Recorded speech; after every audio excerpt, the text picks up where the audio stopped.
Quick tutorial on how to remove a fender on a 98 or 5th generation Honda Prelude. First, disconnect your battery.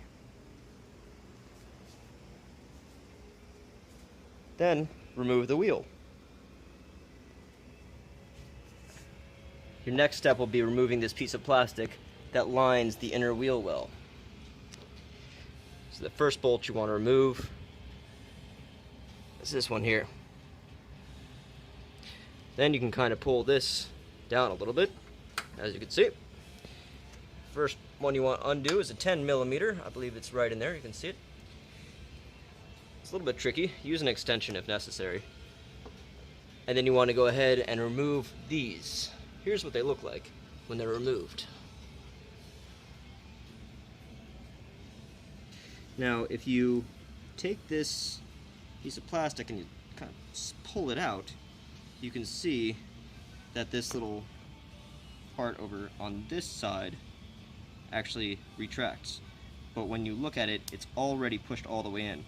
So even though, I'll point out, it looks like a Phillips head. Let's see here. Yeah, this one. They look like they have a Phillips head. The Phillips head is useless. Don't even bother. It just keeps spinning and spinning. Take a flathead, just like this guy right here, and wedge it right underneath, pop that up, and that way you can remove all of these plastic guys all along here. It's all the same deal, besides for, let's see here, this one over here on the front. You're gonna need a 10mm wrench for that as well. There's one bolt up here I did not remove, and this one I did also remove. That one was a little bit tricky. That one was actually a 10mm bolt as well. So once we've got those off there, you're going to want to go ahead and move around to the inside of the driver's door. Now the driver's door will have two separate locations for which this fender is mounted. First location, as you can see, is a little loose already. I've already undone it. Is this one here. Take a 10mm wrench in there, and it's pretty easy to undo actually. And then you want to move all the way down. See the speakers right there, and there's another bolt right down here. Remove that bolt. All 10mm. Now, once you have those off, you would think that the fender should just simply pop off. Oh, well, let me say these two. So you want to do this one, and that one as well. Right, so you want to go ahead and remove those three. Once you have all those done, from all over here and all up there and everything under here is all detached, all the plastic, you would think that it would just come off. That's not the case. What you need to do is go down here and you need to pull back the plastic. This is where things get tricky. I have not done this yet, but wanted to show you a video on my discovery here.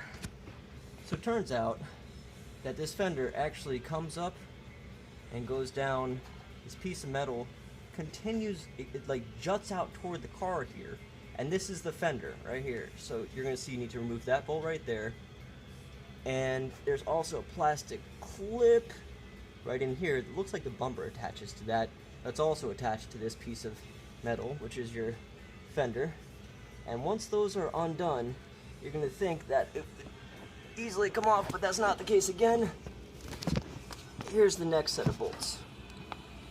These ones right down here are proof of Honda's engineering superiority and obsession with making everything tight. Undo these two, those are going to be hard.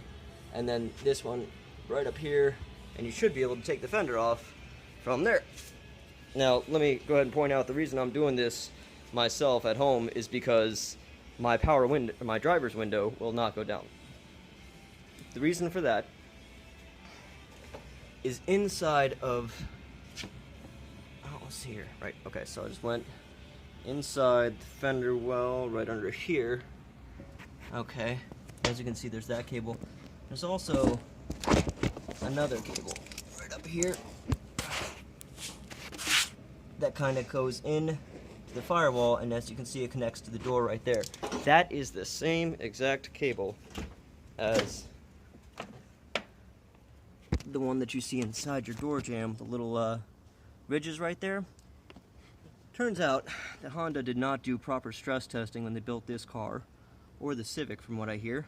And right there where it goes into the firewall, or the pleasant area that I'm going to have to deal with shortly underneath here, the green and white wire, which are the power cables for the multiplex control unit, which is a computer component down there, were not properly stress tested. So the wire itself has worn down, and I can no longer open my driver's window, and I cannot use the locks in the car either. So that's pretty important. So I'm going to go ahead and find a way to gain access to, let's see here, this little guy right in there. But there's no way to do it easier than taking the whole damn fender off. So there's a quick instructional guide on how to remove the fender from its 5th generation